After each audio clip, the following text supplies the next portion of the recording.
What's going on, everybody? Welcome to part 4 of the Neural Networks from Scratch videos. In this video, what we're going to be doing is taking our currently a single sample of inputs and converting that to be a batch of inputs. We'll explain why and how momentarily. Also, we're currently modeling a single layer of neurons, and what we'd like to do is model 2 layers of neurons, which then we could extrapolate out to however many layers of neurons we want, at which point it will become pretty apparent that we would benefit pretty greatly from converting this from this code now to an object instead. So we'll be getting into doing object-oriented programming, creating our first layer object. With that in mind, as a reminder, this series is based on the Neural Networks from Scratch book, which you can get at nnfs.io. At the time of my recording this book is in draft form, but if you pre-order any version of the book, you get within hours access to the ebook draft version, which is currently in a Google Doc. So you can go in there, highlight, ask questions, comment in line with the actual text. Also, the draft, at some point it won't be a draft anymore, obviously. The book is currently scheduled to ship out September 2020. But right now, the draft version of the book is quite a bit further ahead than we are right now, covering everything from obviously creating the neurons in the neural network, creating a full neural network, doing a full forward pass, obviously with also activation functions, calculating loss, doing the partial derivatives, backpropagation with various optimizers, also regularization techniques like dropout and L1, L2 regularization. So quite a bit further ahead, so if you want to get a jump on the material or you just want to review the material before or after the videos, that's a great way to do it. And again, access to the ebook version is given within hours. I'm still doing that manually, so it's just if I'm around, I'll give access. So as far as I know, no one has waited more than a day for the access. So anyway, let's get into the code now. So the first thing that we're going to cover is batches. First of all, why batch? So there's kind of 2 major reasons for batches. The first one's pretty obvious and simple to understand. We can calculate these things in parallel. So the first thing that batches allow us to do, it's really a cherry on top. I'm not sure. I think this is just kind of a nice thing that happens. I don't really think this is the primary reason I would say batch, but because we're calculating things in parallel, the bigger the batch, the more parallel operations that we can run. Now, this is also why we tend to do neural network training on GPUs rather than doing them on CPUs. So I don't know what the average CPU core count is these days. Somewhere probably between 4 and 8. That's not very many cores compared to your typical GPU, which is going to have hundreds or thousands of these cores that we can actually run calculations on. So that's why it's so much faster on a GPU. So, and really the CPU cores, right, those are meant for much harder calculations than what we're doing here, which is typically like matrix multiplications and pretty simple calculations.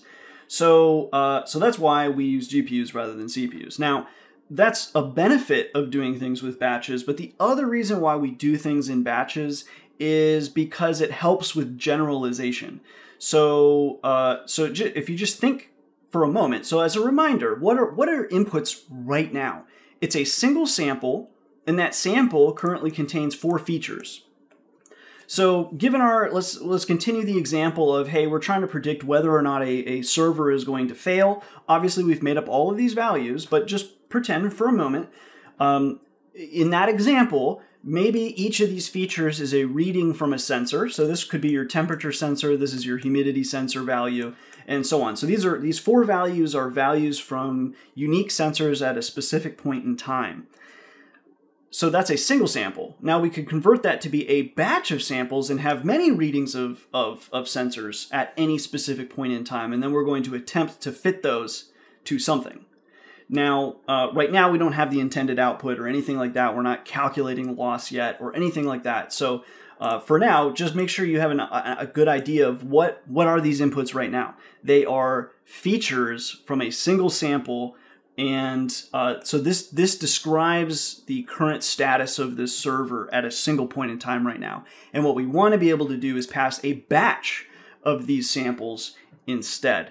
So the second reason why this is helpful is it helps us to generalize, because rather than showing the machine, the algorithm, one example at a time, and then it's basically going to try to fit to that sample, and then the next sample, and the next sample. We can instead show it multiple at a time. That way, it's much more likely to generalize. And I think the best way to understand that concept is to just visualize it. So let's check that out. So to visualize the concept of batches and generalization, what we're going to do is we're going to take a theoretical sample set of 512 samples, and then we're going to ask a single neuron to attempt to fit to that sample. Now, what's going on here is we're just fitting one sample at a time to this neuron, and you can just see that this neuron is just bouncing around with that fitment line. So that line there is the fitment, and the dots that you're seeing, these are individual samples. So we're just asking it to fit to this one, then this one, then this one, then this one, and it's very confusing. And just imagine yourself if you were shown just one sample at a time, and you were asked, draw the fitment line to represent the entire set of samples, you would have probably a pretty hard time doing it, right? Whereas when we show multiple samples, or you can see all of the samples kind of fading into the background here, you can see, oh, okay, I could probably, like if you just had a better representation of all the samples, you could probably do a better job of fitting to those samples. So if we increase the batch size to 4, we can see that it does a better job. There's a lot less wiggling around. Now we expect that when we're just showing a small number of samples at a time, that the fitment line is going to move a little bit. We expect that, but you can already see how much less movement we're seeing. So it's already become much easier for this neuron to fit this exact same sample set when we increase the batch size to 4. If we continue to increase to 16, we see even less movement for the most part, right? This line is pretty much in the same kind of standard deviation range once it catches up via the learning rate. You don't need to understand what the learning rate's necessarily doing here. Just know the learning rate is kind of the way of kind of moving forward. So how much of the previous knowledge do we want to keep versus the new knowledge, or something like that. We'll get to learning rates soon. But I think if you just imagine, again, yourself, like if you were trying to create a fitment line yourself, imagine you are the neuron. If you're just shown one sample at a time, that's very difficult. Whereas if you're shown 32 at a time, suddenly it becomes a little easier. Now you might wonder why not all the samples at a time. This can generally, the problem with this is it can cause overfitment. So if you show all the samples at once, now you're telling the neural network, hey, just fit to all of these, and the neural network is going to try to fit as good as possible to all the samples at once, which is actually likely to hurt your generalization, because now it has knowledge of all of the samples, and it's going to actually fit your in-sample data. It will fit your in-sample data likely pretty good, and then do pretty bad on your out-of-sample data. So you don't really want to pass all of your data at once, and you don't necessarily want a huge batch size either. Generally something between 32, 64, maybe as high as 128, but that's pretty rare. A batch size of 32 is actually a pretty common batch size, you know, from what I've seen. Different problems will vary with batch size for sure, but that is the concept of batch size. All right, so now that we're all convinced of the wonders of batches, let's convert our single sample of inputs to a batch of inputs. So right now it's a list. That means we're going to convert it to be a list of lists. And then we're going to match the values from the book. So the second sample here is 2.0, 5.0, and then it's negative 1.0, 2.0. The third sample is negative 1.5, 2.7, 3.3, and negative 0.8. The next question you should ask yourself, is there anything that we need to change about weights and biases? Do we need to add weights or any biases or anything like that, just as a general review of how things are working? So the answer to that is, of course, no, because weights and biases are associated with individual kind of unique neurons. Are we adding any neurons to, like this in theory is our layer, are we adding any neurons to our layer by adding more of a batch of inputs? Has anything changed there? No. So we don't need to change anything in our weights and our biases. Getting to the output, is there anything that we need to change in this dot product or adding of biases or anything like that? So now that both weights and inputs are going to be a matrix, let's talk briefly about the matrix product and how that works. Essentially, it's going to be very similar, except for the fact that now that the inputs are going to be a matrix, let's talk about how we do a matrix dot another matrix. So to do this, what we do is we take that first row vector from the first input matrix, so in this case it was matrix A, and then we're going to do the dot product of every single column vector from matrix B. This results in the scalar, which becomes the first value in that first row vector for the output matrix. So again, still the first row vector in that A matrix, we're going to do the dot product with the second column, then the third column, fourth column, and fifth column of matrix B. And these individual scalar values as the result of that dot product become the first row. Then we continue on. Now we're at that second row, that second row vector from the first matrix, and so on until we've populated the entire output of this matrix product. So remember, in the previous tutorial, that we hit an error because we were passing inputs by weights, right?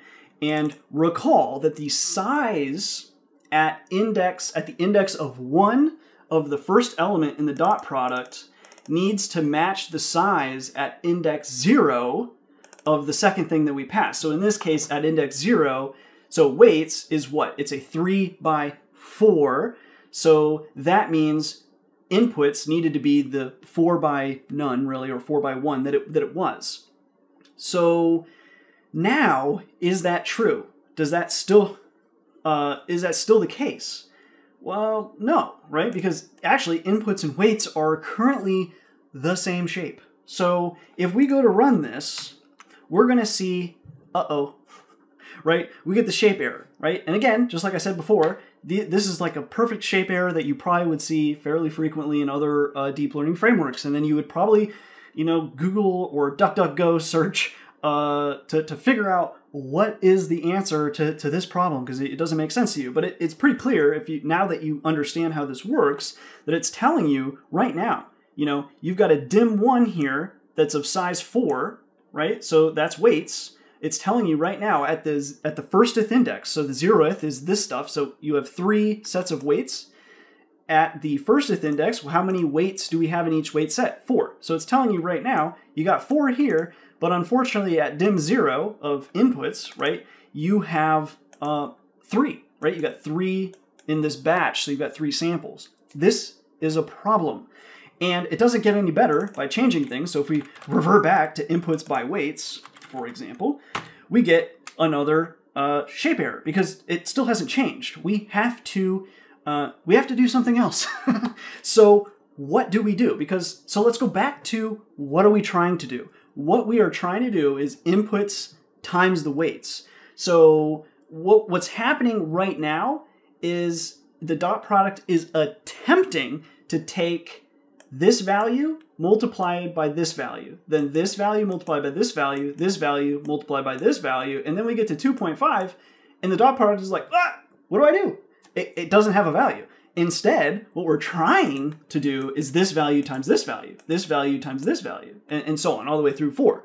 And then suddenly, the shapes are correct. So how do we do this? So what we really would want to do is take this weights matrix and we want to switch rows and columns, right? That's how we would solve this problem.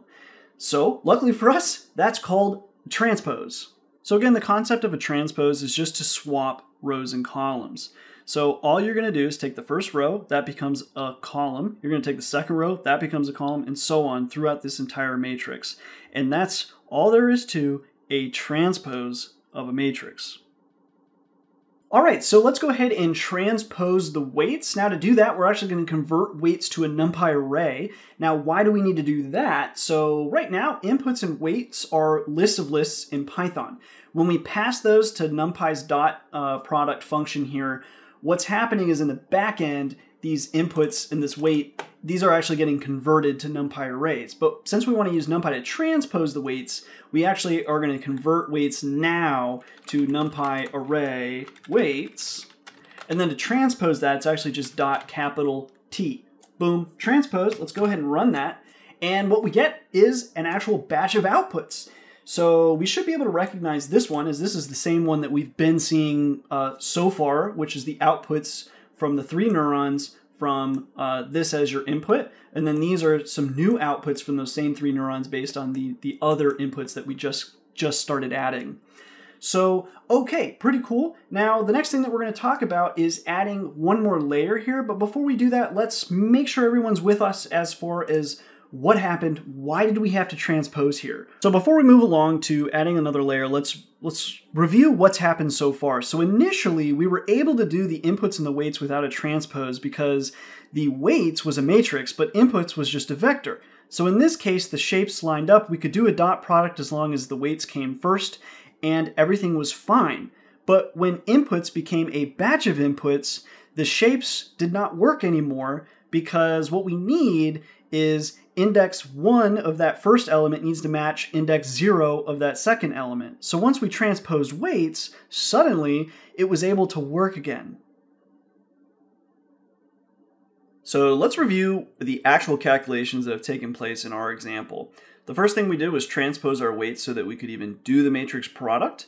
Then we take the matrix of our inputs dot the weights, which means we're going to take each individual row vector from the inputs matrix and do the dot product with each column from the transposed weight matrix, doing this for each of the row vectors in the inputs matrix, which gives us our final output for this matrix product. Okay, so our final calculation is to add this biases row vector to our matrix product output from the inputs in the transposed weights. To add a row vector to a matrix, all we need to do is we are going to just add this biases row vector to each of the rows from that matrix product output. To do that, all you're doing is adding each element together, so at the same index. So it's 2.8 plus 2, 6.9 plus 3, and negative 0.59 plus 0.5. Okay, so now what we're going to do is add another layer, and to do that we just need another set of weights and biases, and then basically the size of weights, that's how many neurons we're going to have. The length or size of biases, again, that's how many neurons we're going to have. So for now we'll just go with the exact same sized layer just for simplicity's sake and just so you understand how this is kind of working. And then what we'll do is convert this to an object. So again, like before, I am going to copy the values from the book. So we're going to say 0.1, negative 0.14, 0.5 for that first set of weights. The second set of weights will be negative 0.5, 0.12, negative 0.33. And that final set of weights is going to be negative 0.44, 0.73, and negative 0.13. And then finally the biases that will go with negative 1, 2, and negative 0.5. So that is for our second layer. Now what we're going to do is, rather than just calling this straight up output, we're going to call this layer 1 underscore outputs. So this is now the outputs of layer 1, which then become the inputs for layer 2.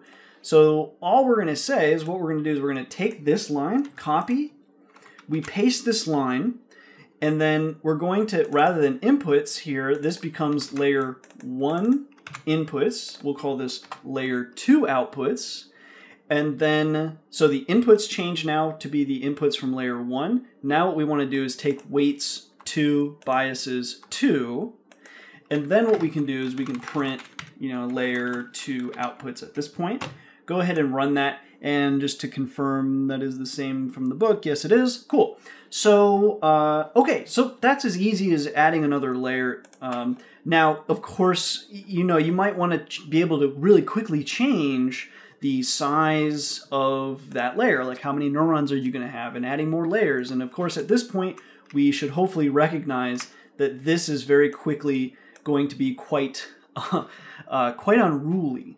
So instead of doing things this way, what we're going to do is convert this to be an object. Right, so to convert the concept of layers up to this point, what we're going to do is we'll keep inputs, and this will serve as actually our sample data. And instead what I'm going to do is I'm going to delete basically all of this, and we will start coding. The other thing I will do is I'm going to change the name of inputs to X as a capital X. It's kind of a standard with machine learning that your input feature sets is going to be denoted by a capital X. So you'll have X, and maybe you'll have X train and X test and so on. But for now, we'll just make it a capital X. So that signals that this is our actual training data set now. So we'll assume this is the input data to the neural network.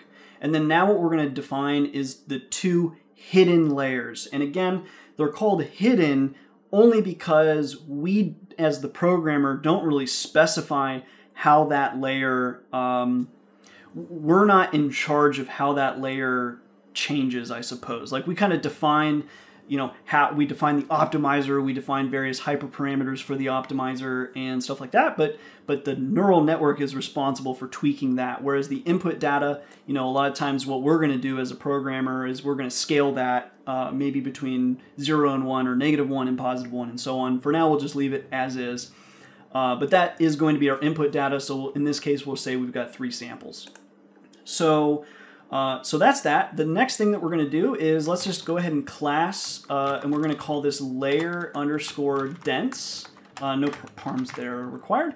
And then we're going to define our init method, and in this case, we'll just pass self for now, and then I'm going to hit pass, and then I'm also going to define the forward method, and again, we'll pass self, and then we'll also just say pass for now.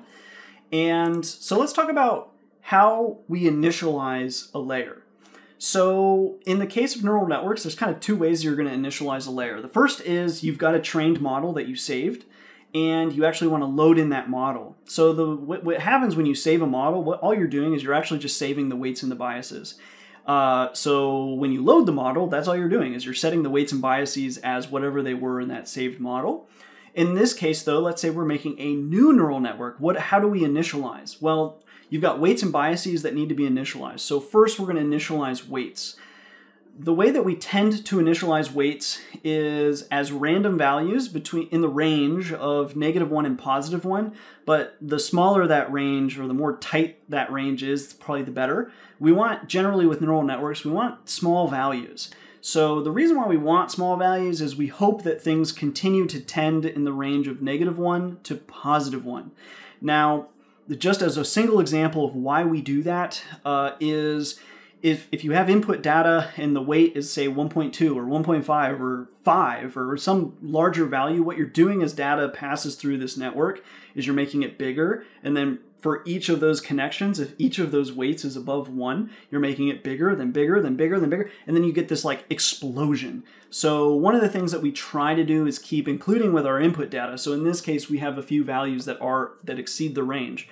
So one of the things you might do is first normalize this data set and then scale this data set. And by scale, we generally mean take it and change the values so that like kind of the meaning stays the same, but the scale has changed in such a way that these values are all between -1 and +1. Well, we will talk about that later, but in this case, when we initialize our layers, we want to kind of adhere to this principle of keeping values small rather than letting them even at the outset just explode.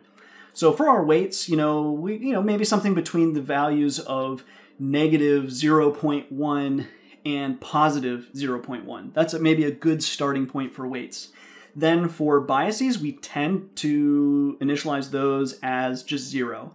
Now there's times where you might not want to do that because if for whatever reason your neurons aren't firing initially, so if they go through the neural network, inputs times the weights, it's not big enough to actually produce an output, your bias being 0 means that neuron is going to output a 0. So then what happens? Well, that outputted 0 gets multiplied by whatever the weight is for the next connection. 0 times any weight is still going to be 0. If that neuron's bias is also 0, it's going to output a 0. And then boom, you've just propagated through this entire network all zeros, and the network is dead, so to speak. So if you're having a problem like that, just know, okay, maybe we need to start the biases off as a non-zero number. Like I said, in general, that won't be an issue, but if that is an issue, that's one solution. And again, that's why we learn about neural networks from scratch, so that when we hit issues like this, we know, it's probably a dead network. Okay, how do I solve that? I maybe want to initialize biases as something other than 0.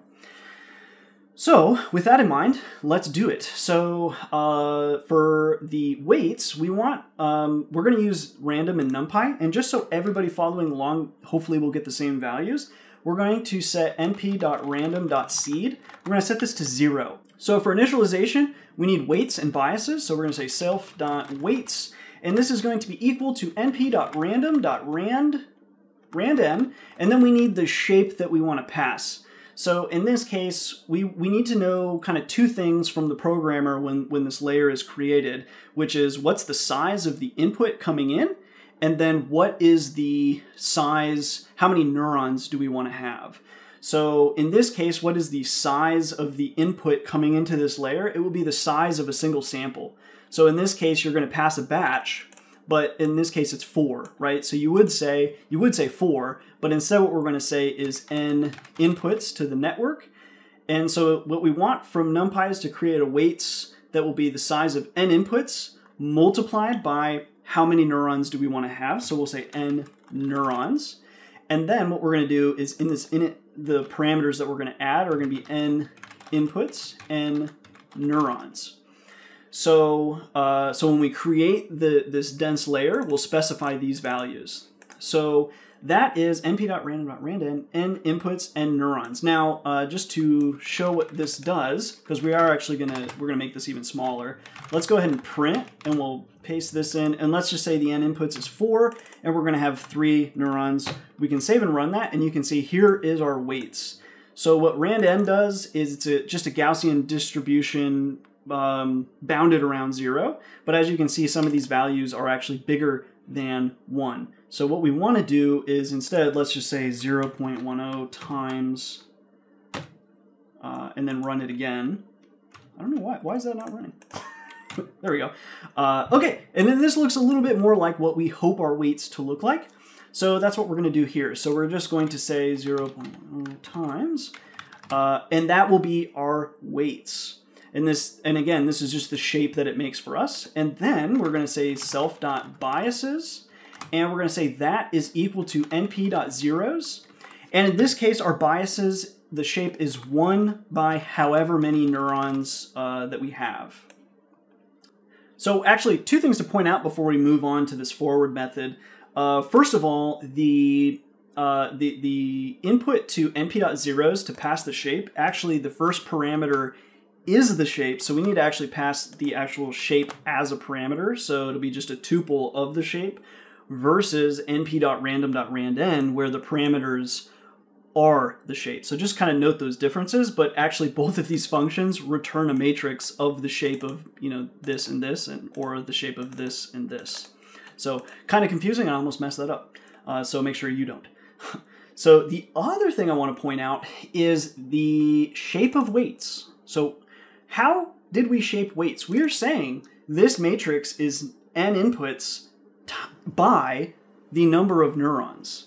So reviewing part 3, what was the shape of weights? The shape of weights in this case was actually the number of neurons by the number of inputs. So it's the opposite. So why did we do that? So the reason why we're doing that is when we go to do our forward pass, if we have shaped our weights in this way already, when we do the forward pass, we don't have to do a transpose every time we do a forward pass. It's just a silly operation to be doing every time when now we've got full control right here in the initialization. So what we're going to do is actually just not need the transpose anymore. It just makes a lot of sense. So take note of that as well. So for the forward method is going to just take inputs. So whatever inputs are, this could be really one of 2 things. It's either going to be, if this is the first hidden layer, the inputs are going to be your actual training data, or the inputs will be the self.output from the previous layer. Now the self.output, this is going to be np.dot, and in this case it's going to be your whatever the inputs are, multiplied by the self.weights, and then of course plus self.biases, and that is your forward method. So let's make use of this, and then we'll be done with this tutorial. So the first thing we're going to do is we're going to make our 2 layers. So we're going to say layer 1 equals a layer dense object, and we specify basically here the size of the inputs, and then the how many neurons do we want to have.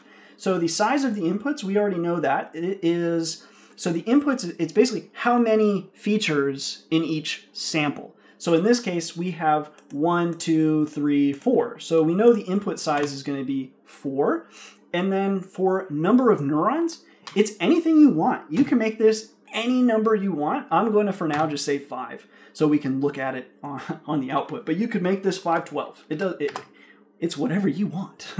So, and that's why we want to make this an object, because it just makes so much more sense. It's so much more dynamic. So So that's our layer 1, and then we can go ahead and just specify our layer 2.